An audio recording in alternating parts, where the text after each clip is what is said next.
দর্শক শ্রোতা বন্ধুরা, ডিবেট উইথ রানা চ্যানেলের পক্ষ থেকে আপনাদের সকলকে স্বাগতম ও শুভেচ্ছা। বন্ধুরা, ঢাকা মহানগর দক্ষিণের সাবেক সাধারণ সম্পাদক এবং বর্তমান মহানগর কমিটির সদস্য, অত্যন্ত নিবেদিত প্রাণ আওয়ামী লীগ কর্মী শাহ আলম মুরাদকে আজ ঢাকার উত্তরা থেকে ডিবি পুলিশ গ্রেপ্তার করেছে।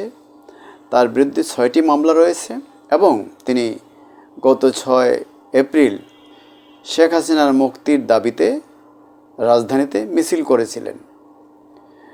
এই শাহ আলম মুরাদ ছাত্র জীবনে আমার পরিচিত। সে আমার 2 বছরের সিনিয়র।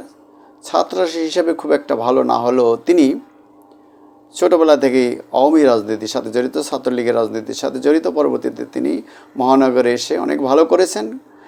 নিবেদিত কর্মী হিসেবেই তিনি মূলত ভালো করেছেন। অত্যন্ত ঘনিষ্ঠ হয়ে উঠেছিলেন তিনি শেখ হাসিনার, যে কারণে তিনি ঢাকা মহানগর দক্ষিণের সাধারণ সম্পাদক হতে পেরেছিলেন এবং তিনি ঢাকার মেয়র হওয়ারও চেষ্টা করেছিলেন, কিন্তু নমিনেশন পাননি। এই শাহ আলম মুরাদ, যেটা বলছিলাম আর কি, তারা ছাত্রলীগ ছোটোবেলা থেকেই করে। আমরা তার বিপরীতে রাজনীতি করেছি। রাজনৈতিকভাবে তার সাথে আমার অনেক মনোমালিন্য, দ্বন্দ্ব, ঝগড়া অনেক কিছুই হয়েছে। একই স্কুলের ছাত্র আমরা। উত্তর শাহজাহানপুর জর্জ ইনস্টিটিউশন মেহেন্দিগঞ্জের গোয়ালবহরের হাই স্কুল হিসেবে পরিচিত এটা।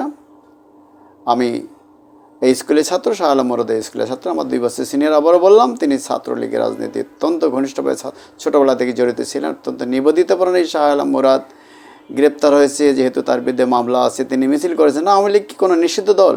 না, নিষিদ্ধ দল না। তাহলে মিছিল করলে গ্রেপ্তার হতে হবে কেন আমি জানি না। এটা দেখছি আমি গ্রেপ্তার হচ্ছে যেহেতু আওয়ামী লীগ গত 5 আগস্ট ছাত্র জনতা অভ্যুত্থানের মধ্য দিয়ে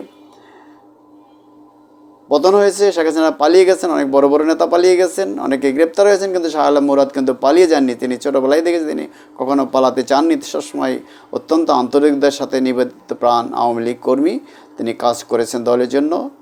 তার বয়স হয়েছে, যে শাহ আলম মুরাদকে আমি চিনি, আজকের চেহারা দেখে মনে হয় তিনি অত্যন্ত রুগ্ন। বয়স হয়েছে নিশ্চয়ই আমার 2 বছরের বয়স ছিল, তার 65 বছর বয়স। কিন্তু এই শাহ আলম একসময় অত্যন্ত সুদর্শন ছিলেন। যাই হোক, যে কথা বলছিলাম যে ঢাকা মহানগর, খবরটা হলো ঢাকা মহানগর আওয়ামী লীগের কার্যনির্বাহী সদস্য ও ঢাকা মহানগর দক্ষিণ আওয়ামী লীগের সাবেক সাধারণ সম্পাদক শাহ আলম মুরাদকে গ্রেপ্তার করেছে ঢাকা মহানগর পুলিশের গোয়েন্দা বিভাগ, ডিবি, যেটা আজ বৃহস্পতিবার সকালে উত্তরার এলাকা থেকে শাহ আলমকে গ্রেপ্তার করা হয়। বিষয়টি নিশ্চিত করেছেন ডিএমপির গোয়েন্দা বিভাগের যুগ্ম কমিশনার রবিউল হোসেন ভূঁইয়া। ডিবির আরেক যুগ্ম কমিশনার নাসিরুল ইসলাম প্রথমে বলেন যে শাহ আলম 6 এপ্রিল সকালে রাজধানীতে আওয়ামী লীগের ঝটিকা মিছিলে নেতৃত্ব দিয়েছিলেন। তার বিরুদ্ধে 6টি ফৌজদারি মামলা রয়েছে।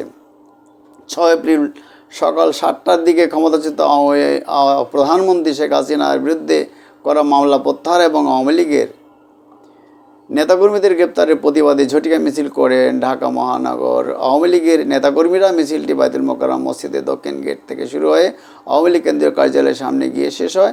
পরে মিছিলটি একটি ভিডিও সামাজিক যোগাযোগের মাধ্যমে ছড়িয়ে পড়ে। এই মিছিলে শাহ আলম মুরাদ নেতৃত্ব দেন বলে পুলিশ জানিয়েছে। গত 5 আগস্ট শেখ হাসিনার নেতৃত্বাধীন আওয়ামী লীগ সরকারের ছাত্র জনতার অভ্যুত্থানে ক্ষমতাচ্যুত করা হয়। এরপর থেকে আওয়ামী লীগের নেতা কর্মীরা পলাতক ও আত্মগোপনে দেশে বিদেশে অবস্থান করছেন। তাদের বিরুদ্ধে একাধিক মামলা রয়েছে। শাহ আলম মুরাদকে আমি ব্যক্তিগতভাবে ধন্যবাদ জানাতে চাই যে তিনি আওয়ামী লীগের এই দুর্দিনে পালিয়ে যাননি এবং তিনি বলতেন যে আওয়ামী লীগ কোনো নিষিদ্ধ দল নয়। যদিও আওয়ামী লীগকে নিষিদ্ধ করে দাবি উঠেছে এবং নিষিদ্ধ হবে কি না সেটা এখনও নিশ্চিত না। জনগণ আওয়ামী লীগকে রাজনীতি করতে দেবে কিনা সেটা সিদ্ধান্ত জনগণই নেবে, কিন্তু এই মুহূর্তে আওয়ামী লীগ রাজনীতিতে অংশগ্রহণ করতে পারবে কিনা, নির্বাচনে অংশগ্রহণ করতে পারবে কিনা এটাও নিশ্চিত নয়। আমি শাহ আলম মুরাদের সে আইন মোকাবেলা করেই রাজনীতি যেহেতু করছে, মামলা হামলা হবে, গ্রেপ্তার হবে, নির্যাতন হবে, এটা মোকাবেলা করেই শাহ আলম মুরাদরা রাজনীতি করছে এবং তারা আইনি প্রক্রিয়া হয়তো কোনো একদিন বের হয়ে আসবে যদি নির্দোষ হয়, আর তা না হলে তাকে জেলে থাকতে হবে। কিন্তু আমি তার এই যে সাহসী পদক্ষেপ, এই যে আজকের এই দুর্দিনে একেবারেই বাইতুল মোকাররম থেকে মিছিল বের করে নিয়ে বঙ্গবন্ধু এভিনিউতে গিয়ে কেন্দ্রীয় কার্যালয়ে পৌঁছা এবং নিরাপদে ফিরে যাওয়া, এরপর তাকে গ্রেপ্তার করতে 6 থেকে আজকে 17 তারিখ, যে 10-12 দিন লেগে গেল গোয়েন্দা পুলিশের। এটা কেন আমি জানি না, তবে মিছিল এবং সেটা করেছে এটা তার অপরাধ কিনা, তার 6টি মামলা রয়েছে এটাও তার অপরাধ।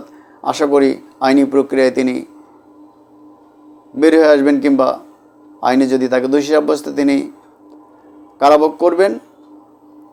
এবং আমি তার কারাজীবনের কুশল কামনা করছি এবং তাকে আবারও তার এই সাহসী পদক্ষেপের জন্য ধন্যবাদ জানাচ্ছি। ধন্যবাদ।